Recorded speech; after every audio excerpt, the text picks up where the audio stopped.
దేవునామమునకు స్తుతులు స్తోత్రం చెల్లించున్నాను.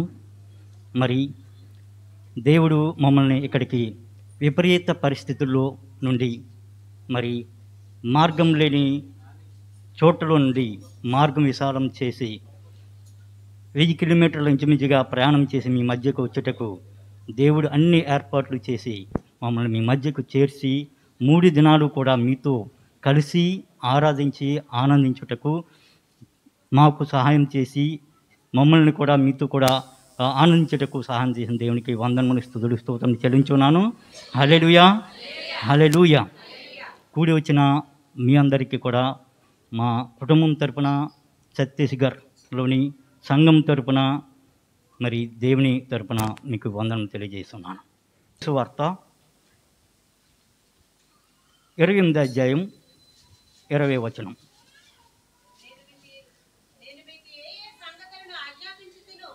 నేను మీకు ఏ ఏ సంగతులను ఆజ్ఞాపించుతునో వాటినన్నిటినీ గైకొనవలనని వారికి బోధించండి. చాలమ్మా. నేను మీకు ఏ ఏ సంగతులను ఆజ్ఞాపించుతునో వాటినన్నిటినీ గైకొనవలనని వారికి బోధించుడి. హల్లెలూయా. ఈ మాటలు ఎవరు చెప్పారండి? యేసుప్రభువు వారు చెప్పారు. ఎవరికి చెప్పారండి? ఎప్పుడు చెప్పారండి? తిరిగి లేచి తండ్రి వద్దకు వెళ్ళే ముందు ఈ మాటలు చెప్పి ఉన్నారు. ఎంతవరకు బోధించాలో, ఆజ్ఞాపించాలో, నేర్పించాలో ప్రభువారు చేసి చూపించి అన్నీ కూడా వారికి శిష్యులు ఎదుట చూపించి ఉన్నారు. మీకు ఏ సంగతులను నేను బోధించుతునో ఆజ్ఞాపించుతును అవి ఏం చేయాలటండి? వాటిని అన్నిటినీ కొనండి, అన్నిటినీ గైకొనవలనని బోధించుడి. హల్లెలూయా. ఇక్కడ ఇద్దరికి చెప్తున్నారండి. ఎవరికండి? గైకొనాలి. ఎవరు గైకొనాలండి? శిష్యుడు. ఏ శిష్యుడండి అండి? అక్కడే ముందు చూడండి. దానిపైన కాబట్టి మీరు వెళ్ళి సమస్త జనులను శిష్యులనుగా చేయుడి. ఎలాగట్టండి శిష్యులుగా చేయటం? కింద సమస్త జనులు శిష్యులు. కింద చూడండి. తండ్రి యొక్కయు కుమారుని యొక్కయు పరిశుద్ధాత్మ యొక్కయు నామంలోనికి వారికి బాప్తిస్మం ఇచ్చుచు, వారికి బాప్తిస్మం ఇచ్చుచు ఏం చేయాలండి? శిష్యులుగా చేయాలి. హల్లెలూయా హల్లెలూయా. ఇప్పుడు శిష్యులు ఎవరండి? ఎవరైతే బాప్తిస్మం తీసుకున్నారో వారందరూ కూడా శిష్యులే. మనం ఎక్కడన్నా శిష్యులకు చెప్పి ఉన్నారు అంటే నీవు నేను కూడా ఎవరండి? ఆజ్ఞాపించారండి యేసుప్రభు వారు.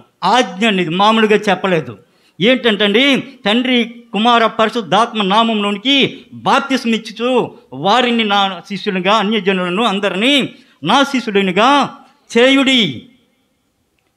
బాప్తిస్మం తీసుకున్నా నీవు నేను కూడా ఆయన శిష్యుడమే. హల్లెలూయా. మనం అనుకుంటాం చదివినప్పుడు అది శిష్యులకు చెప్పి ఉన్నారు, శిష్యులను చేయమన్నారు.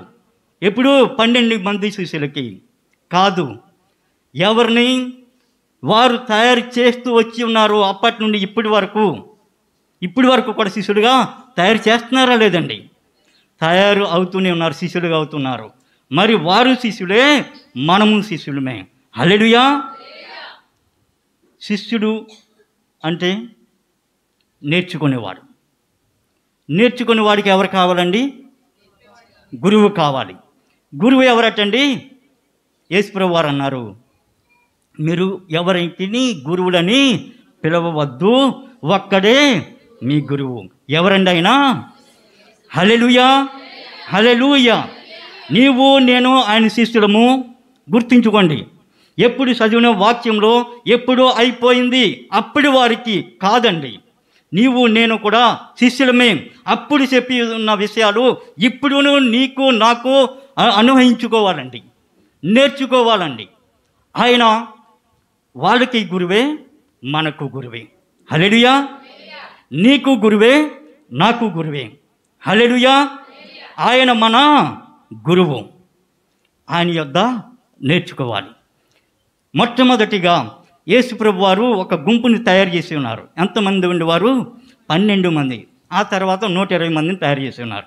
ఆ 12 మందికి ఎదుట అన్ని విషయాలు కూడా బోధించి ఉన్నారు, ఆజ్ఞాపించి ఉన్నారు, నేర్పించి ఉన్నారు, చేసి చూపించి ఉన్నారు. ఏదైతే బోధించారో అది చేసి ఉన్నారు. అంతేకాదు, మీరు వెళ్ళి ఏం చేయాలండి? నేను మీకు వేటినైతే ఆజ్ఞాపించి ఉన్నానో వాటన్నిటినీ కూడా వాటి అన్నిటినీ ఏం రాసిందండి? వాటినన్నిటినీ గైకొనవలనని బోధించుడి. గైకోనాలి. ఎవరండి ఇప్పుడు గైకొనవలసింది? ఎవరండి? నీవు, నేను. ఎవరైతే బాప్తిసం తీసుకుని ఆయన శిష్యులుగా ఉన్నామో, నీవు నేను ఆయన్ను, వాక్యాన్ని, ఆయన ఆజ్ఞలను గైకోవాలి. ఇది ఒకటి. రెండవది ఎవరు చెప్పారటండి?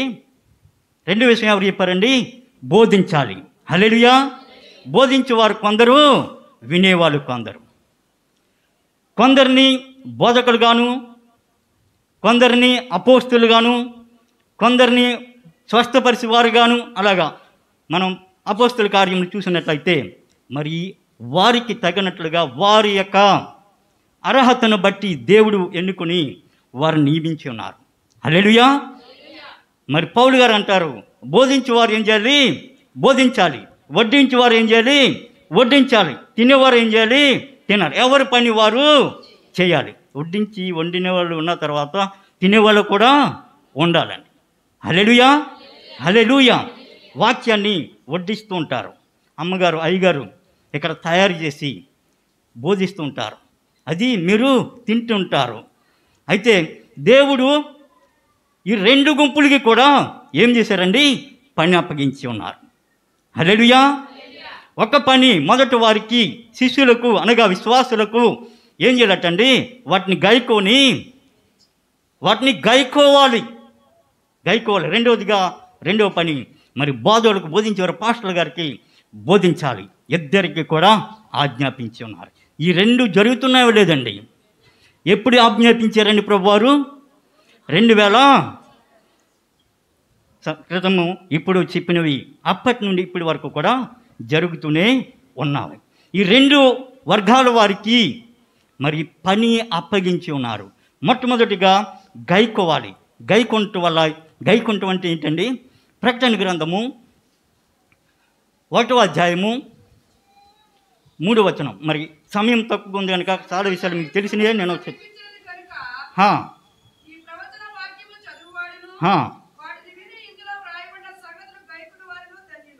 హల్లెలూయా. హల్లెలూయా. ప్రతి దానిని వాటన్నిటినీ గైకోవాలటండి. గైకొనుంటే ఏం జరుగుతుందండి?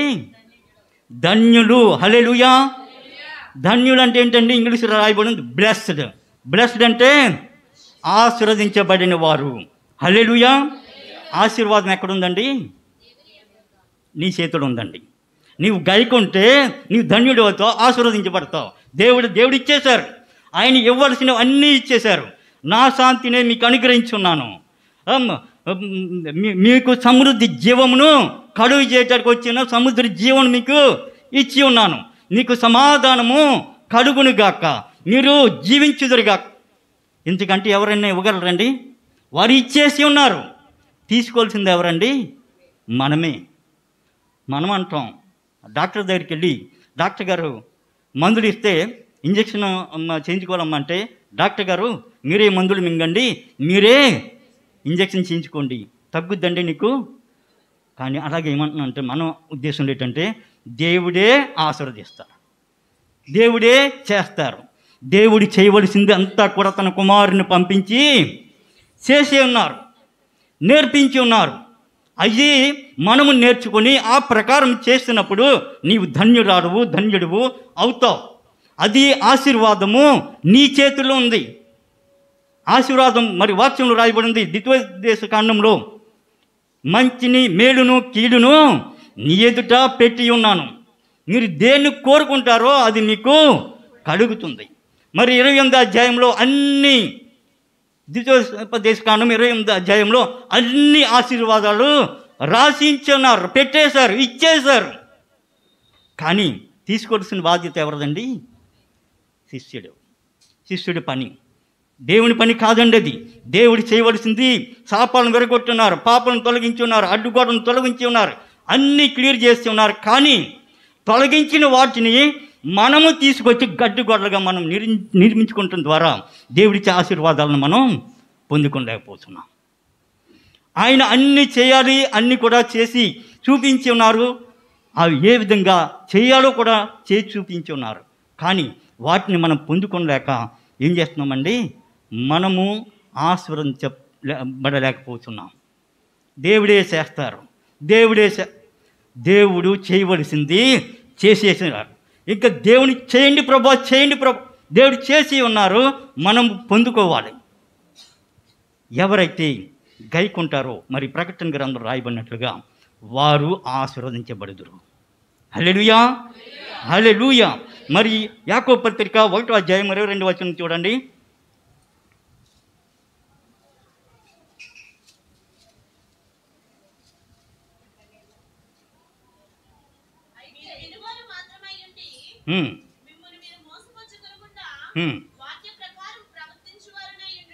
వాక్య ప్రకారము ప్రవర్తించువారునై యుండుడి. హల్లెలూయా, హల్లెలూయా. మనం వచ్చినది వాక్యము కేవలం వినటంకే కాదు, కానీ వినటం వలన విశ్వాసం కలుగుతుంది. విశ్వాసం కలిగిన దాన్ని బట్టి ఏదైతే చెప్పి ఉన్నారో దాన్ని ప్రకారం ప్రవర్తించటం, అనగా అలాగే చేయటం. ఏది చేయమన్నారో అది చేయటం, ఏది చేయొద్దన్నారో అది చేయకుండా, అదే వాక్య ప్రకారము చేయుటం, నడుచుకుంటాం. హల్లెలూయా, హల్లెలూయా. మరి ఆశీర్వదించటానికి యేసుప్రభు వారు ఏమన్నారంటే గైకొనండి, గైకొన్న వాళ్ళని బోధించండి. మరి వారు బోధించి ఉన్నారు, ఇప్పటికీ కూడా బోధించబడుతూనే ఉంది. కానీ మన ఆలోచన విధానము సరిగా లేదు. ఏమి చేయాలో అంతా చెప్పినప్పుడు ఎవరు చేస్తారు? దేవుడే చేస్తారు. ఎవరు చేస్తారు? మరి రోగం వస్తే ఎవరు చేస్తారు ప్రార్థన? ఎవరండి? యాజకులు చేస్తారు, పాస్టర్ గారు చేస్తారు. ఏమన్నా అయితే ఒక ఫోన్ చేయండి, పాస్టర్ గారు. దేవుడు చెప్పింది ఏంటో తెలుసండి? శిష్యులుగా చేయండి. యేసుప్రభు వారు అన్నారు యోహాను సువార్తలో, నేను తండ్రి యొద్దకు వెళుచున్నాను, నేను చేయు వాటికన్నిటికంటే గొప్ప కార్యములు మీరు చేయుదురు, చూతురు. హల్లెలూయా, హల్లెలూయా. తండ్రి యొక్క మరి కుమారుని యొక్క పని ఏమి చేయాలో అన్నీ చేసి ముగించి ఎలాగ చేయాలో కూడా నేర్పించారు. మరి వారు దేయాన్ని కొట్టలేనప్పుడు ఏంటి కారణం అది కూడా చెప్పి అన్ని విధాలుగా నేర్పించి అంటున్నారు, నేను తండ్రి యొద్దకు వెళుచున్నాను, నేను చేసిన వాటికంటే గొప్ప కార్యములు మీరు చేస్తారు. హల్లెలూయా, హల్లెలూయా. అనగా నేను తండ్రి దగ్గరికి వెళ్తున్నాను కనుక నా పని నేను చేసి, ఇప్పుడు ఎవరు చేయాలి? ఈ కార్యములన్నీ మీరే చేయాలి. దెయ్యాల నుండి మీరు వెళ్ళగొట్టాలి, వ్యాధుల నుండి మీరు స్వస్థపరచాలి, మరి బంధకాలు ఉన్న వారిని మీరు విడిపించాలి. యేసుప్రభు చెప్పటంలో ఉద్దేశం ఏంటో తెలుసా? నేను చేయవలసినంత చేసి చూపించాను, మీరు చెయ్యాలి. శిష్యుడు అనగా నేర్చుకునేవాడు. హల్లెలూయా. శిష్యుడు అనగా ఆయన గురువు ఎలాగ చేస్తే శిష్యుడు కూడా అలాగా చేయించాను. అంతేకాని యేసు ప్రభు వారు దేవుడు మనల్ని కట్టి పెట్టలేదండి. నేనే చేస్తాను, నేనే చేసివలసినంత చేసి ఉన్నారు. ఆయన అధికారాలు ఇచ్చి ఉన్నారు శిష్యుడికి, మీరు ఇలా చేయండి, నేర్పించండి, ఇలా బోధించండి, అన్నీ కూడా దేవుడిచ్చి ఉన్నారు. మన జీవితంలో ఆయనది. మరి ప్రభువారు అన్నారు, నా శాంతిని నీకు ఇచ్చున్నాను, లోకం ఇచ్చినట్లు కాదు, నా శాంతిని నీకు ఇచ్చున్నాను. అయినప్పటికీ మన జీవితాల్లో ఏమవుతుందండి? అశాంతి వస్తూ ఉంటుంది. సడన్గా ఏమవుతుందండి? అశాంతి మీకు కలుగుతుంటుంది. అంతవరకు అంతా బాగుంది. కానీ సడన్గా మరి జీవితంలో కలవరము మరి అయ్యగారు చెప్పి ఉన్నారు. మొట్టమొదటి రోజు కలవరం ఎందుకు వస్తుందటండి? ప్రార్థన లేకపోవటం వలన, వాక్యం లేకపోవటం వలన, పరిశుద్ధాత్మ తెలుసు అన్నీ కానీ మనము గైకోము. ప్రార్థిస్తున్నారండి, వాక్యం చదువుతున్నారా రోజు? పరిశుద్ధాత్మలో ఉండి పరిశుద్ధాత్మతో మరి ఏకీభిస్తున్నారా? ఇవి లేనప్పుడు కలవరం, సాతానుకు దారి. ఎందుకో తెలుసా? దేవుడు అన్నీ కూడా నీకు ఇచ్చేసి ఉన్నారు. నీవు మామూలు విశ్వాసవి కావు, మామూలు శిష్యురాలువి కావు. కానీ నీకు అన్నీ కలిగి ఉన్నా కానీ సాతాను ఏం చేస్తుందండి? నీకు ఏమీ లేనివాడుగా నేను చూపిస్తూ ఉంటుంది. ఎందుకో తెలుసా? దేవుడు ఇచ్చిన మొట్టమొదటి నుండి చూసినప్పుడు ఆదాము నుండి ఇంతవరకు కూడా దేవుడు ఆదాముకు అన్నీ కూడా ఇచ్చి ఉన్నారు. ఇచ్చారా లేదండి? సమస్త సృష్టి మీద అధికారం ఇచ్చి ఉన్నారు. మరి చేపల మీద, సముద్రంలోని చేపల మీద, ఆకాశ పక్షుల మీద, భూమి మీద అన్నీ ఇచ్చి ఉన్నారు. కానీ అన్నీ ఇచ్చినప్పటికీ కూడా అధికారాన్ని ఏం చేసిందండి? దొంగిలించి ఏమీ లేనివాడిగా వాడిని బయటకు నెట్టివేయబడి ఇలాగా చేసింది. ఎందుకు? దేవునికి మనిషికి వైరము పుట్టించి మధ్యలో దేవుడిచ్చిన ఆశీర్వాదాలని మరి దొంగిలించి వారిని ఏమీ లేనివారుగా చేసింది. అలాగే నీ జీవితంలో, నా జీవితంలో దేవుడు శాంతి, సమాధానం అన్నీ కూడా ఇచ్చి ఉంటుండగా మరి సాతాను లేదా దుష్టుడు అనగా ఏంటో తెలుసండి? ఏదైతే దేవుడు మంచిది సుఖము, శాంతి, సమాధానము అని దేవుడు కలుగ చేసి ఉన్నారో, ఇచ్చి ఉన్నారో నీ జీవితంలో, నా జీవితంలో, సాతాను ఏం చేస్తుందండి? దానికి విరుద్ధముగా కష్టము, నష్టము, వ్యాధులు, బాధలు అవి తీసుకు వస్తుంది. దేవుని యొక్క కార్యాలకు విరుద్ధంగా చేయటమే దాని యొక్క పని. ఇప్పుడు చేస్తుందండి అది? ఎప్పుడు చేయగలదండి? దేవునితో సహవాసం లేనప్పుడు, వాక్యంతో నీకు సహవాసం లేనప్పుడు, మరి ప్రార్థనలో లేనప్పుడు అది నీ వద్దకు వచ్చి ఏం చేస్తుందండి? నీకున్నవన్నీ దొంగిలిస్తూ ఉంటుంది. దానికి ఒక దారి కావాలి. మనం చూసినట్లయితే ఆదాము దగ్గరికి దురాత్మ లేదా సాతాను ఎవరండి? ఒక ఆత్మ. మనము మనుషులము. ఆత్మ మనుషులతో మాట్లాడాలంటే అది అవ్వదు. లేదా మనుషుల మీద హత్య కానీ లేదా నాశనం కానీ మరి ఏదైనా చేయాలంటే ఎవరు కావాలండి? దానికి ఒక శరీరము కావాలి.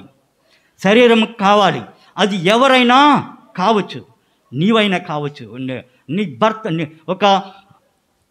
ఎవరైతే ఆత్మలో ఎదుగుచున్నారో అవి దొంగలించాలి, వారిని నాశనము చేయాలి అంటే ఎవరిలోకి దూరదో తెలుసండి?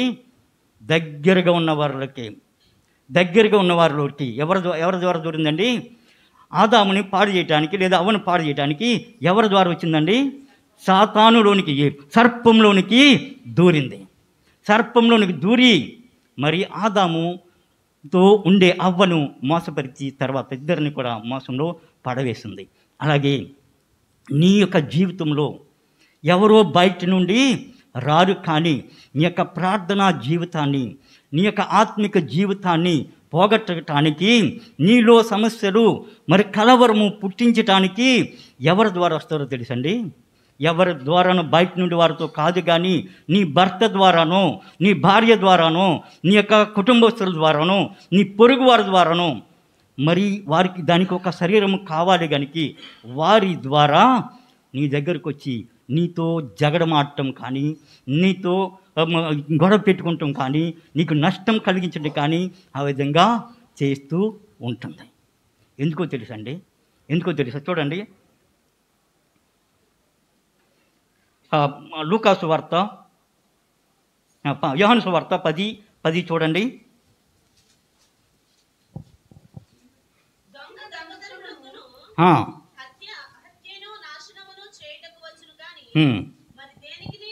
మన దేనికిని రాడు,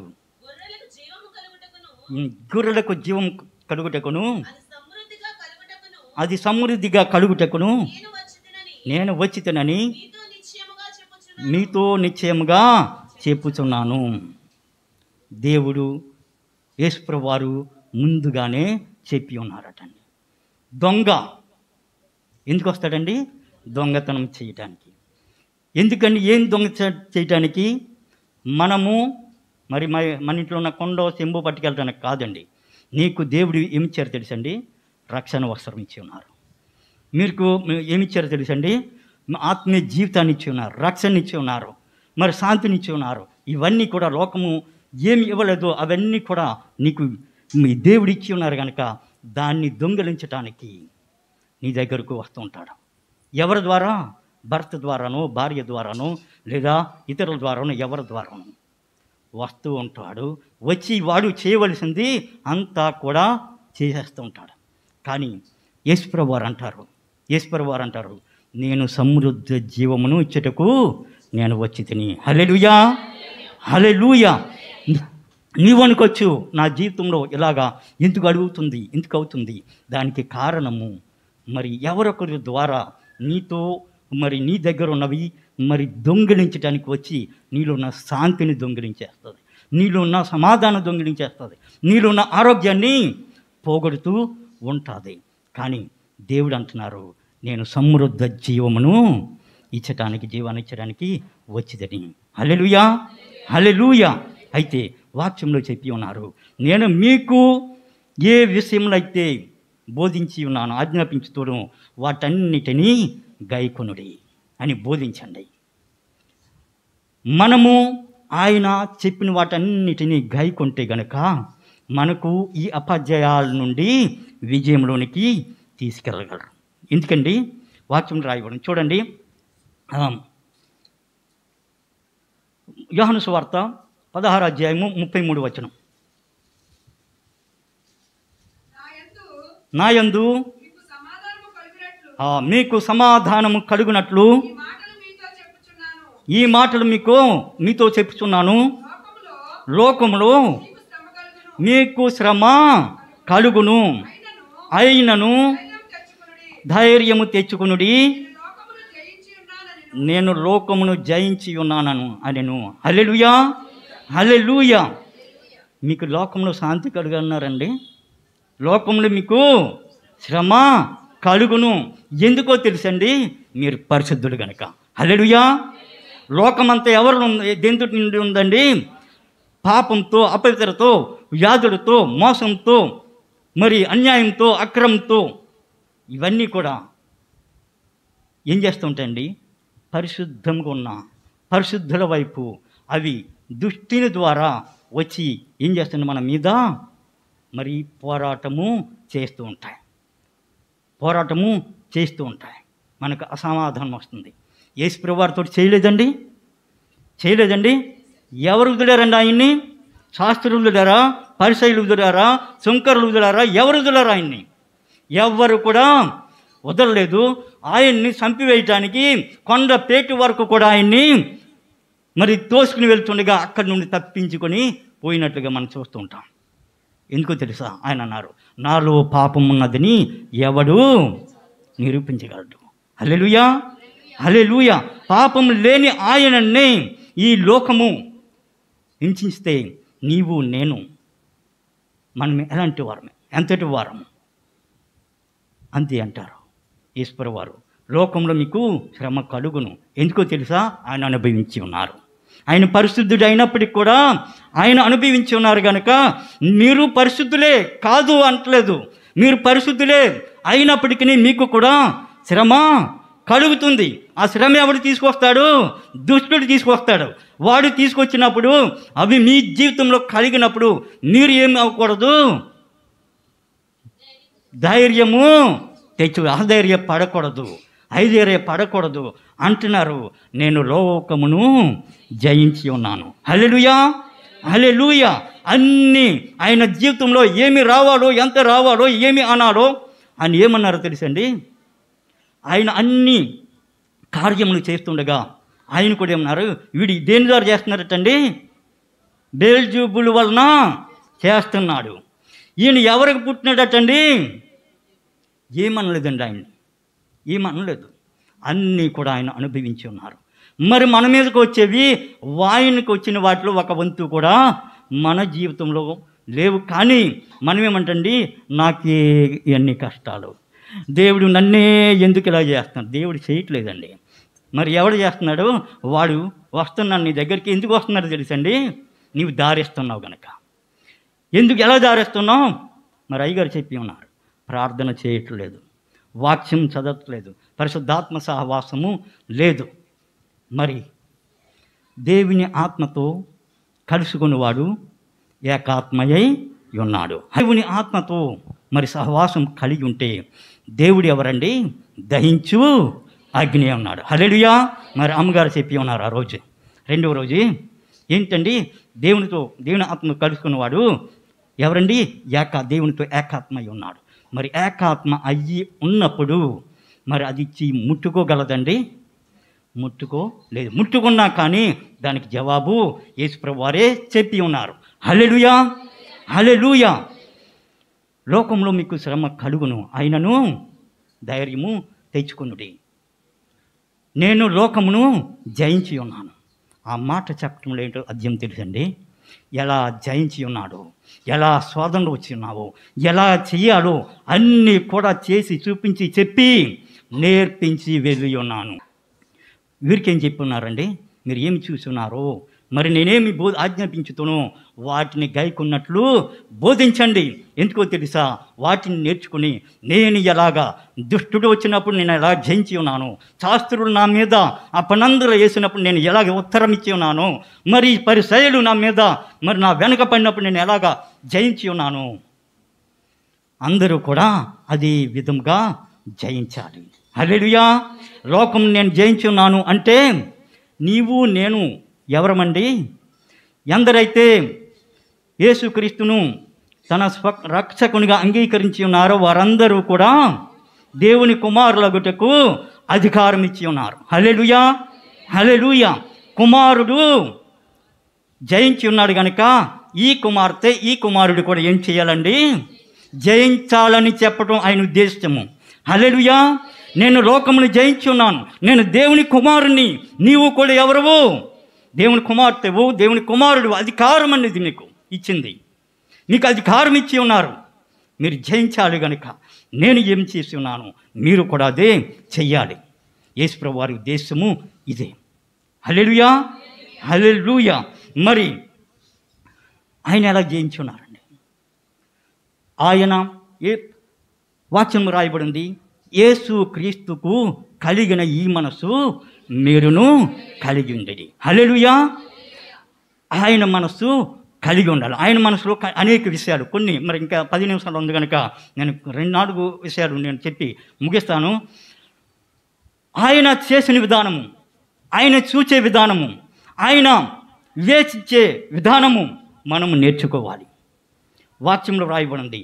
మత్తయి సువార్త చూడండి, 11వ అధ్యాయము 29వ వచనం చూడండి. నేను సాత్వికుడను, దీన మనసును గలవాడును గనుక మీ మీద నా కాడి ఎత్తుకొని నా యొద్ద నేర్చుకునుడి. ఎవరి యొద్ద నేర్చుకోవాలండి? నీవు జయించాలి అంటే జయము పొందిన వారి యొద్దే నేర్చుకోవాలండి. మరి మన మధ్య 2 టీచర్స్ ఉన్నారండి. వీరు ఫెయిల్డ్ అండి, పాస్ అండి. వీళ్ళు అయ్యగారు అమ్మగారు ఫెయిల్డా పాసా? పాస్ అయి ఉన్నారు. పాస్ అయిన వారినే అధికారం ఇవ్వబడుతుంది మిగిలిన వారికి నేర్పించబడటానికి. హల్లెలూయా, హల్లెలూయా. యేసుప్రభు వారు జయించి ఉన్నారు కనుక ఆయన యోగ్యుడు నేర్పించటానికి. హల్లెలూయా. ఈ లోకంలో ఏ మనుషుడు కూడా ఏదో పాపము వారిలో కనిపిస్తూనే ఉంటుంది. కానీ యేసుప్రభు వారు అన్నారు, నాలో పాపం ఉన్నదని ఎవడు నిరూపించగలడు? హల్లెలూయా. ఛాలెంజ్ చేస్తున్నారు. అటువంటి వారి యొద్ద నేర్చుకుంటే మనం పాస్ అవుతామా, ఫెయిల్ అవుతామండి? పాస్ అవుతాం.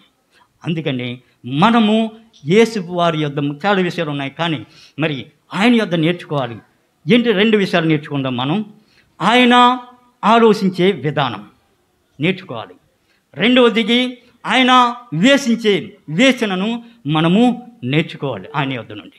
ఈ 2 మొట్టమొదటిగా మనం నేర్చుకున్నట్లయితే మనము కూడా ఆయన ఏ విధంగా అయితే జయించి ఉన్నారో మనము కూడా ఏం చేయగలమండి?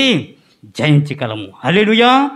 ఆయన జయము పొందినవాడు, లోకమును జయించినవాడు. లోకమును జయించడం అనగా లోకమునున్నదంతయు శరీరాశ, నేత్రాశ, జీవడంబము ఏమన్నా ఉంటే గనక ఈ 3 వస్తూ ఉంటాయి. వాటన్నిటిని కూడా జయించి ఉన్నారు. అయితే ఇక్కడ ఒక విషయం చూసినప్పుడు చూడండి, యేసుప్రభువు వారు అంటారు, యోహాను సువార్త 17వ అధ్యాయము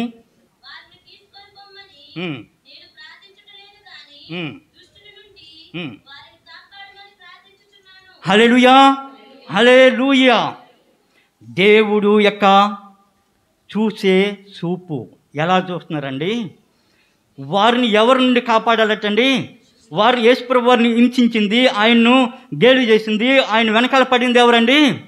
పరిసయ్యులు, శాస్త్రులు, ప్రధాన యాజకుడు. యేసుప్రభు వారు ఏం ప్రార్థన చేస్తున్నారండి? ఎవరిని చూస్తున్నారండి? శాస్త్రులను చూస్తున్నారా? ప్రధానం చూస్తున్నారా?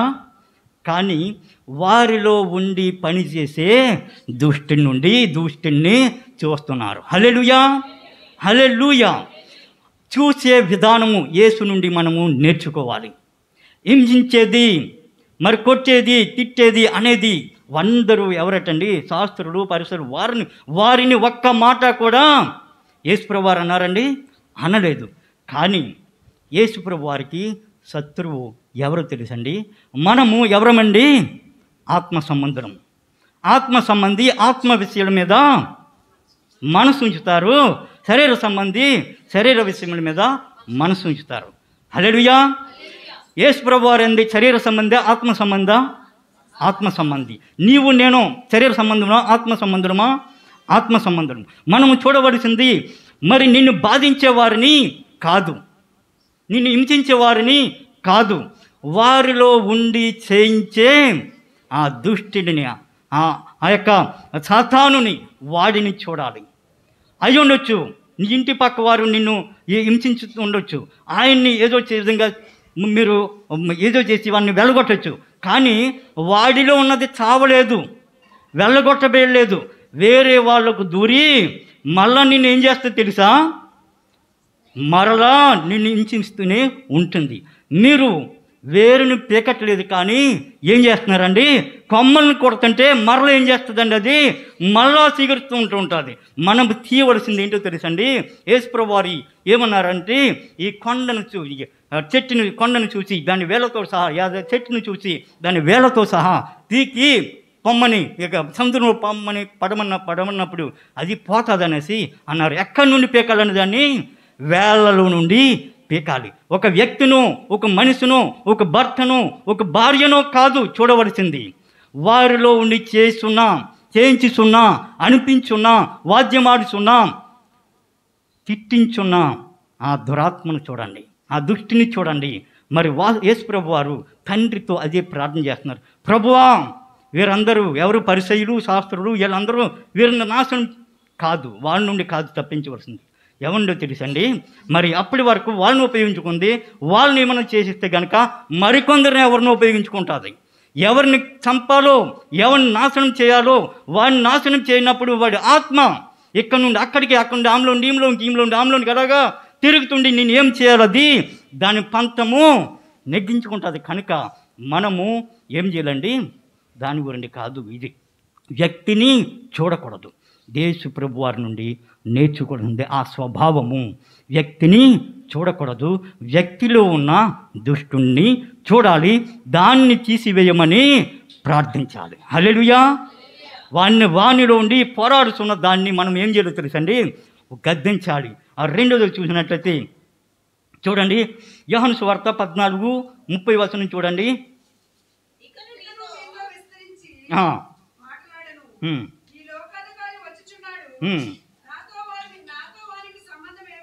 హల్లెలూయా, హల్లెలూయా. యేసు ప్రభువారు అన్నారు, పట్టించడానికి ఇది యోహాను సువార్త లాస్ట్లో ఇది చూసినట్లయితే పట్టించడానికి ఎవరు వస్తున్నారండి? ఎవరు వస్తున్నారండి? నిజానికి ఎవరు తీసుకొస్తున్నారండి? యోధా వాళ్ళందరినీ తీసుకొస్తున్నారండి. కానీ యేసు ప్రభువారు యోధా తీసుకొస్తున్నారు అన్నారండి. మరి చూసినట్లయితే వాక్యంలో లూకా సువార్తలో మీ 12 మందిలో ఒకడు ఎవరండి? కాదండి, సాతాను. మీలో 12 మందిలో ఒకడు సాతాను. యోధాను చూడలేదండి అక్కడ. ఆ యోధాలో ఉన్న సాతాను చూసి ఉన్నారు. మన దృష్టి యోధా మీద ఉండకూడదు. యోధా అప్పగించేవాడే, కరెక్టే, యేసు ప్రభువారికి తెలుసు. అయినా యోధాను చూడకూడదు. యోధాలో ఉన్న దృష్టిని చూడాలి. నన్ను అప్పగించేవాడు ఎవరో ఆయనకి తెలుసు, తను అప్పగించేవారు. అంతేకాదు, మరి పేతురు అన్నారు, మరి యేసు ప్రభువారు అన్నారు, మనము యెరూషలేములోనికి వెళుతున్నాము, అక్కడ మనుష్య కుమారుడు అప్పగింపబడును, వారు ఇదంతా కొట్టి చంపి సమాధి చేసి ఇవన్నీ చేస్తారని చెప్పినప్పుడు ఏమన్నాడండి పేతురు? యేసు, ఇది నీకు దూరం అవుగునుగాక అన్నది ఎవరండి? పేతురు. కానీ ఎవరినన్నారండి యేసు ప్రభువారు? సాతానా చూడాలండి, పేతురు కాదు. యోధాను చూడకండి. చూడవలసింది ఎవరన్నా తెలుసా? వారిలో ఉండి పనిచేస్తున్న దుష్టిని చూడండి. దుష్టిని చూడండి. చాలా విషయాలను, కానీ నేను ఆఖరిగా కొన్ని విషయాలు చెప్పి నేను ముగిస్తాను. అలాగే ఎన్నో విషయాలు మరి చూడండి. ఎఫెసీయులకు రాసిన పత్రిక 6వ అధ్యాయము 12వ వచనం చూడండి. ఏలయనగా పోరాడున్నది శరీరాలతో కాదు కానీ ప్రధానులతోనూ అధికారులతోనూ ప్రస్తుత అంధకార సంబంధులకు లోకనాథుడితోనూ ఆకాశ మండలమందున దురాత్మల సమూహములతోనూ పోరాడుతున్నాము. హల్లెలూయా, హల్లెలూయా. ఎవరితోటండి మన పోరాటం? ఎవరితోండి? మనం ఎవరండి? ఆత్మ సంబంధులం. ఆత్మ సంబంధులం అండి. మనం పోరాడినది శరీర మాంసములతో కాదు. మనం పోరాడినది అంధకార సంబంధంలో, లోకనాథులతో, ప్రధానులతో, అధికారులతో, ఇహలోక సంబంధులైన లోకనాథులతో. గుర్తించుకోండి, మీరు ఎవరైనా కావచ్చు, ఇవన్నీ కూడా ఉండి ఏం చేస్తుందో తెలుసండి? మనతో పోరాడుతున్నాయి. ఎందుకో తెలుసండి? యేసు ప్రభువారు అన్నారు యోహాను సువార్తలో, మీరు లోక సంబంధులు కాదు గనుక మిమ్మల్ని ఏం చేస్తారటండి? హింసిస్తారు. ఎందుకో తెలుసండి? మీరు లోకం చేసినట్లుగా మీరు చేయట్లేదు కనుక. మీరు లోకంలో ఉండి ప్రత్యేకించబడి ఉన్నారు కనుక మీరు హింసించబడుతున్నారు. వాళ్ళు ఏమనుకుంటారటండి? మిమ్మల్ని చంపించేవాడు దేవునికి సేవ చేస్తున్నారని అనుకుంటారటండి. దేవునికి సేవ చేస్తున్నాం, మేము విశ్వాసం చంపించుతున్నాం కనుక మేము దేవునికి సేవలు చేస్తున్నాం. కానీ మన పోరాటము రక్త మాంసంలో కాదు. రక్త మాంసం ఎవరటండి? శరీరం ఎవరండి? భార్య కావచ్చు, భర్త కావచ్చు, ఇంట్లో వారు కావచ్చు, తల్లి కావచ్చు, తండ్రి కావచ్చు, బయట ఎవరన్నా కానీ వారిని మనం చూడకూడదు. దేవునిలాగా ఆలోచించండి. యేసు ప్రభు వారిలో ఆలోచించండి. యేసు ప్రభు వారిలాగా విమోచించండి, వేచించండి. వారిలో ఉండి పని చేస్తున్న ఏమిటి అయితే ప్రభువారు ఏమన్నారు తెలుసండి? దాన్ని పోరాటానికి ఏంటో తెలుసండి? ఏం చెప్పారో తెలుసండి? చూడండి, యోహాను సువార్త 17వ అధ్యాయము 14వ వచనం. ఆయన వారికి నీ వాక్యం ఇచ్చి ఉన్నాను. హల్లెలూయా, హల్లెలూయా. చాలండి. యుద్ధంలో గెలాలంటే ఏమి ఇవ్వాలో అది ఇచ్చేసి ఉన్నారు యేసు ప్రభువారు. హల్లెలూయా. చూపించండి వాక్యం ఎవరి దగ్గర ఉందో, ఎవరి దగ్గర చూపించండి. అయ్యో, అందరి దగ్గర ఉందండి. అందరి దగ్గర వాక్యం ఉంది. దేవుని చెప్పింది, యేసు ప్రభువారు చెప్పింది తప్పండి? వారికి వాక్యము ఇచ్చి ఉన్నాను. వాక్యం ఏమిటండి? ఏమిచ్చారండి? వాక్యంతో ఏం చేస్తామండి మేము? చూడండి, ఎఫెసీయులకు పత్రిక 6:17 చూడండి, 6:17. మరియు రక్షణయను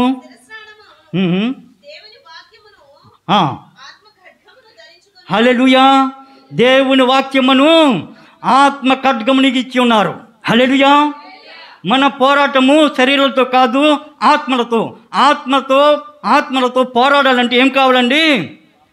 కత్తి, సాకు, తెడ్డి, వీటితోటండి కాదు. ఏమైనా గొడవ అయితే ఏం చేస్తాం మనం? ఆడవాళ్ళేమో తెడ్డెట్టుకొచ్చేస్తారు, మగోళ్ళేమో మన యుద్ధోపకరణములు ఇవి కాదు. దేవుడిచ్చు సర్వాంగ కవచము ధరించుకున్నది. ఆయన ఇచ్చిన వాక్యం ఏంటో తెలుసండి? ఆత్మ ఖడ్గము. హల్లెలూయా, హల్లెలూయా. వాక్యం అనే ఆత్మ ఖడ్గం ఇచ్చి ఉన్నారు. కానీ దాన్ని ఏం చేస్తున్నామండి? ఆత్మ ఖడ్గాన్ని ఏం చేస్తున్నామండి? దిండు కింద పెట్టుకుని పడుకుంటుంటే రావలసిన వాడు వచ్చి నిద్రపోతుండగా గురుగుడు జల్లి వెళ్ళిపోతున్నాడు. హల్లెలూయా, హల్లెలూయా అండి. నీ సేలు ఏం ముడుస్తాయండి? ఏం ముడుస్తాయి? మీరు గోధుమలు వేశారు, వాడు వేసింది ఏంటి? గురుగుడు. నీకు వచ్చే చేతికి పంట ఏంటి? గురుగుడు వస్తాయండి, గురుగుడు వస్తాను. నేను ఏం చేసి ఉన్నాను? గోధుమలు వేసి ఉన్నాను కదా. హాయిగా నిద్రపోయావు. దేవుడు నీకేమిచ్చాడు? ఆత్మ ఖడ్గం ఇచ్చి ఉన్నారు. నేను లోకమును జయించి ఉన్నాను, వాక్యం ఇచ్చి ఉన్నాను. తండ్రి, ఎందుకో తెలుసా? తలకడి మీద పట్టుకుని పడుకుంటాను అండి. యేసుప్రభు వారు కూడా నేర్పించి ఉన్నారు. సాతాను ఆయన దగ్గరకు వచ్చి 3 విధాలుగా శోధించినప్పుడు, రాళ్లను రొట్టెలుగా చేసుకుని తినమన్నప్పుడు దేని ద్వారా ఆయన యుద్ధం ఆడారండి? వాక్యము ద్వారా. మనుషుడు దేవుని రొట్టె వలన మాత్రము కాదు కానీ దేవుని నోట నుండి ప్రతి మాట వలన జీవించును. హల్లెలూయా, హల్లెలూయా. యేసు ప్రభువే వాక్యం ద్వారా యుద్ధం చేస్తే మనం తెడ్లు గట్లు పట్టుకుని వెళ్తే ఏమవుతుందండి? ఓడిపోతాం. కొట్టొచ్చు నీ భర్తని లేదా ఇంటి పక్కనే, కానీ దాంట్లో ఆవిడలో ఉన్నా అది మాత్రం బ్రతికే ఉంటుంది. ఆవిడ నుండి ఈవిడికి, ఈవిడి నుండి ఆవిడికి, అలాగా ఇంటి చుట్టూరు తిరుగుతుంటూ, ఇంటి చుట్టూరు గొడవలేనండి. ఎందుకు? దేని చంపాలో నువ్వు చంపలేదు, మీరు కేసు పెట్టి జైలు వేస్తావు. కానీ వాళ్ళు ఉండి ఎక్కడికి వెళ్ళింది? 2 ఇంటి దగ్గరికి వెళ్ళింది. వాడిని ఏదైతే నిర్మించో, వాళ్ళు ఉన్న దేని చంపాలో దేని పీకాలో మీరు వేళ్ళ నుండి పీకలేదు కనుక అది ఇంటి చుట్టూరు రౌండ్ వేస్తున్నాం. ఇంటి చుట్టూరు శత్రువులే. ఎందుకో తెలుసా? దేవుడిచ్చిన ఆత్మీయ వాక్య ఖడ్గాన్ని మనము ఉపయోగించట్లేదు. ఎత్తైన శిఖరానికి తీసుకెళ్ళి ఏమన్నదండి? అన్నీ చూపించి రాళ్లకు మొక్కు ఇవన్నీ నీకు ఇస్తానన్నప్పుడు ఏమన్నది? యేసుప్రభువారండి వాక్యంతోనే మాట్లాడున్నారు. ఇంకో విషయంలో కూడా అప్పుడు కూడా వాక్యంలోనే మాట్లాడున్నారు. నేను లోకమును జయించి ఉన్నాను అంటే ఏంటో అర్థం ఏంటో తెలుసండి? వీరికి వాక్యం ఇచ్చి ఉన్నాను. వీరు ఆత్మీయులు కనుక వీరి దృష్టిని నేను తప్పించి నేను ప్రార్థిస్తున్నాను. అంతే కనుక తప్పించుకోవాలంటే మార్గం కూడా నేను తెలియజేస్తున్నాను తండ్రి. ఎందుకో తెలుసా? కుమారుని పంపించింది ఎందుకండి? మనల్ని దుష్టుని తప్పించడానికి, పాపుని విమోచించడానికి తండ్రితో చెప్తున్నాడు. మీరు ఏమి చెప్పి ఉన్నారో నేను అంతా చేశాను తండ్రి, ఏది వదలలేదు. కానీ చేయవలసింది ఎవరిప్పుడు? ఎవరండి? విశ్వాసులు చేయాలి తండ్రి, శిష్యులు చేయాలి. అన్నీ బోధించాను, చేసి చూపించి ఉన్నాను. ఖడ్గాన్ని, ఆత్మ ఖడ్గాన్ని ఇస్తే వారు ఏం చేస్తున్నారు? తలకడి కింద పెట్టుకుని నిద్రపోతున్నారు. గురుగుడు మరి దుష్టుడు వచ్చి గురుగుడు దావేసి వెళ్ళినప్పుడు, కోట కోసినప్పుడు వారికి ఏమీ ఫలాలు కనిపించట్లేదు. ఎక్కడుందండి ఆశీర్వాదం పొందుకుంటా నీ చేతిలో ఉంది. ఆశీర్వాదం పోగొట్టుకుంటా నీ చేతిలో ఉంది. మనము పోరాడినది శరీరాలతో కాదు, మాంసంతో కాదు, ఆత్మ సముద్రం. మనం ఆత్మని ఓడించాలంటే ఆత్మ ఖడ్గముతోనే ఓడించాలి. ఆత్మ ఖడ్గము కావాలంటే ఈ ఆత్మను, ఈ బైబిల్ చేతులు కాదు, ఎక్కడ ఉండాలండి? యేసుప్రభువు వారు బైబిల్ పట్టుకెళ్ళి నేను చూస్తున్నాను చేస్తున్నాను, మత్తయి సువార్తలు ఎలా రాస్తుంది ఇక్కడ చూస్తున్నా, నాకు దుష్టుడు గారు కొంచెంసేపు ఆగండి నేను చెప్తున్నా అన్నారండి.